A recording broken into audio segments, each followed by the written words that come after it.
चलिए आज जो है सबसे पहले हम लोग जो हैं आज बौद्ध धर्म के बारे में पढ़ें। बौद्ध धर्म से भी हर कंपटीशन में क्वेश्चन जो है वो टच ही कर देता है। तो थोड़ा सा पार्ट 1 में हम थोड़ा सा जन्म, इन्होंने क्यों अपनाया बौद्ध धर्म को, इनके संस्थापक कौन थे, आज हम लोग जानेंगे। लेकिन इस वीडियो को देखने से पहले लाइक और सब्सक्राइब कर दीजिए, ताकि कि वीडियो बहुत मेहनत से बनाते हैं, कठिनाई से बनाते हैं हम लोग। तो ये जो बौद्ध धर्म के बारे में हम लोग पढ़ते हैं, हर general competition, Bihar police, railway, jail police, UP police, Jharkhand police and other examination सारे में इसे क्वेश्चन टच कर देता है। तो बौद्ध धर्म के बारे में आज हम लोग सब जानेंगे कि बौद्ध धर्म दुनिया में सब, बौद्ध धर्म भी एक ऐसा धर्म है जो बहुत ज़्यादा विकसित है। तो इस बौद्ध धर्म के जो संस्थापक थे, बौद्ध धर्म के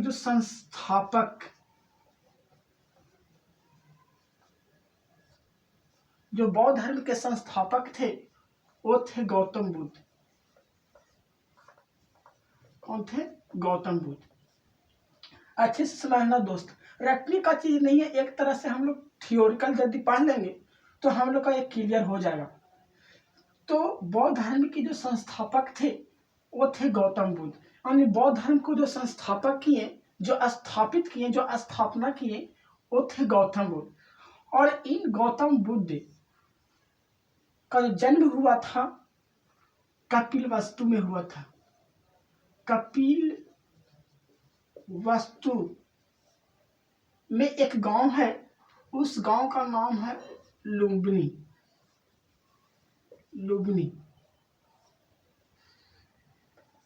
दोस्त, बौद्ध धर्म के संस्थापक जो थे वो गौतम बुद्ध थे। और इनका जो गौतम बुद्ध का जन्म हुआ था वो कपिलवस्तु के लुम्बिनी गांव में हुआ था, जो अभी हमारा नेपाल है। यदि क्वेश्चन डाल दिया कि गौतम बुद्ध का जन्म किस देश में हुआ था तो नेपाल बताएंगे, लेकिन गौतम बुद्ध का जन्म नेपाल देश के कपिलवस्तु स्थान के लुम्बिनी नामक गांव में हुआ था। गौतम बुद्ध का जो जन्म हुआ था वो 563 ईसा पूर्व में हुआ था। गौतम बुद्ध का जो जन्म हुआ वो 563 ईसा पूर्व में हुआ था। गौतम बुद्ध का जन्म 563 ईसा पूर्व में हुआ। कहाँ? नेपाल देश के कपिलवस्तु के लुम्बिनी नामक गांव में हुआ था। दोस्त, बौद्ध धर्म जो है, इस बौद्ध धर्म में के संस्थापक गौतम बुद्ध के जो बचपन था, वो बचपन का नाम था सिद्धार्थ। क्या नाम था? सिद्धार्थ। गौतम बुद्ध के बचपन का नाम था सिद्धार्थ। और जब इन्होंने बच्चा थे, यानी कह सकते हैं कि इस कपिलवस्तु में लुम्बिनी नामक गांव के एक बहुत महान राजा, एक प्रतापी राजा था। उस राजा का नाम था सुशोधन।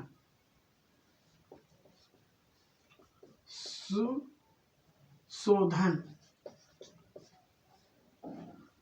कपिलवस्तु के प्रजापति, या कह सकते हैं एक बहुत धनवान राजा था जिसका नाम था सुशोधन।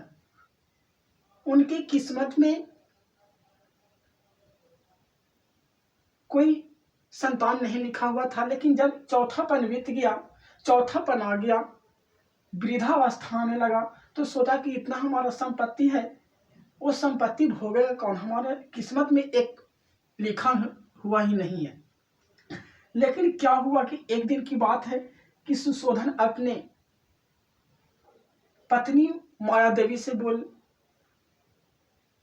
से शादी हुआ था, लेकिन उस माया देवी से बोले कि हमके इतना संपत्ति भोगे कौन? तो एक दिन की बात है, सुशोधन अपने एक महर्षि ऋषि के पास गए।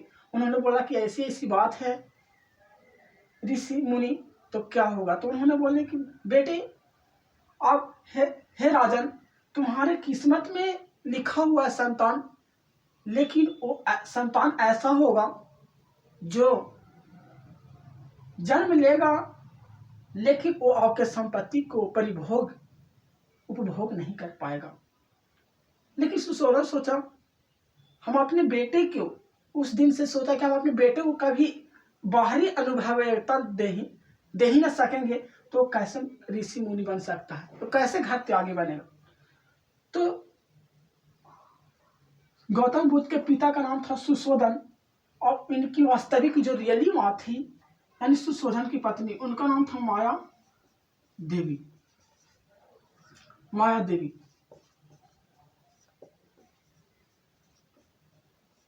यानी सुशोधन के पिताजी का नाम यानी गौतम बुद्ध के पिता का नाम था सुशोधन और माता का नाम माया देवी। जब सुशोधन के घर में गौतम बुद्ध जन्म लिए, तो जन्म लेने के तुरंत उनकी माता माया देवी की मृत्यु हो जाती है।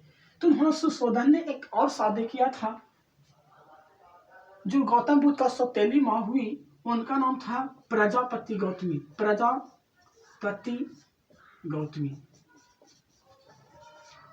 यानी क्वेश्चन आता है कि गौतम बुद्ध के सौतेली माँ प्रजापति गौतमी नाम था, और प्रजापति गौतमी ने ही गौतम बुद्ध को पालन पोषण किया।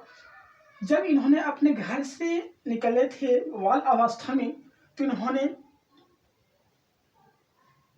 बहुत सारे दृश्य देखे, निम्नलिखित दृश्य देखे। वो जा रहे थे घूमने, तो जंगल में देखे कि एक बूढ़े व्यक्ति जो है वो लाठी लेकर हाथ में टेकते हुए आ रहा है। उन्होंने मंत्री से क्वेश्चन किए गौतम सिद्धार्थ ने कि बताइए बूढ़े कौन है, बूढ़े क्या होता है। तो नहीं, एक बच्चा जब एक दिन जन्म लेता है तो एक दिन उसकी चौथापन बुढ़ापा आ जाता है। तो गौतम ने सोचा एक क्या है, यहाँ तो आदमी बूढ़े भी होता है। बोला हाँ। मंत्री बोला हाँ। जब आगे बढ़ी तो देखी कि एक व्यक्ति जा रहा है, और वो जा रहा है राम राम सत्य है। बोले यार क्या है, तो बोले कि आदमी जन्म लेता है पुनः मर जाता है, ये क्या है। तो वहां से इनकी जो दिमाग है बहुत अलग होने लगता है, क्योंकि हम भी कहते हैं दोस्त फ्रेंड कि संसार कुछ नहीं है, संसार एक माया रूपी जाल है। हमारे जितने भी महान महान लोग बने, महावीर हो, गौतम बुद्ध हो, जितने भी लोग हैं, महान से महान लोग भी यहाँ नहीं रहे, तो हम लोग किस खेत की मूली हैं। इसलिए हम लोगों को एक दूसरे से मिलजुल कर हम लोगों को भी रहना चाहिए। किसी से द्वेष, किसी से ईर्ष्या, किसी से लोभ नहीं करना चाहिए, क्योंकि और संसार में किसी कोई रहने नहीं आ रहा है। संसार एक माया रूपी जाल है। गौतम बुद्ध ने सोचा कि संसार कुछ है ही नहीं, संसार एक माया का जाल है, संसार में को छोड़ देना है और एक प्रभु की प्रतिज्ञा का एक अलग धर्म का निर्माण करना है। तो गौतम ने, अब यहाँ से गौतम बुद्ध की कार्यों से हम लोगों को भी सीख मिलता है कि कठिन से कठिन काम भी हम लोग को जो है वो कर ले सकते हैं। इसलिए मेहनत, परिश्रम करना बहुत जरूरी है। परिश्रम करने से आज नहीं तो कल तो जरूरी मिलता है, चाहे जो भी हो जाए। तो आगे चलते हैं। तो जब इन्होंने गौतम बुद्ध का ज्ञान प्राप्त हुआ था बोध गया में, तो एक बार से रिकॉल करते हैं कि बौद्ध धर्म का संस्थापक गौतम बुद्ध थे। इनका जन्म नेपाल के कपिलवस्तु के लुबनी नामक गांव में हुआ था, और इनके पिता का नाम सुशोधन था, और माता का नाम माया देवी, सौतेली माँ के प्रजापति गौतमी। और इनका बचपन का नाम सिद्धार्थ था, और इनका एक बेटा था, उन बेटा का नाम था राहुल। और इन्होंने अपने घर को 29 वर्ष की अवस्था में त्याग दिए थे। 29 साल जब हो गया था तो अपने घर को त्याग दिए थे, और त्याग कर करके एक बौद्ध धर्म की खोज में निकल पड़े। एक फिल्म भी है गौतम बुद्ध पे, वो देखिएगा, बहुत अच्छा लगता है।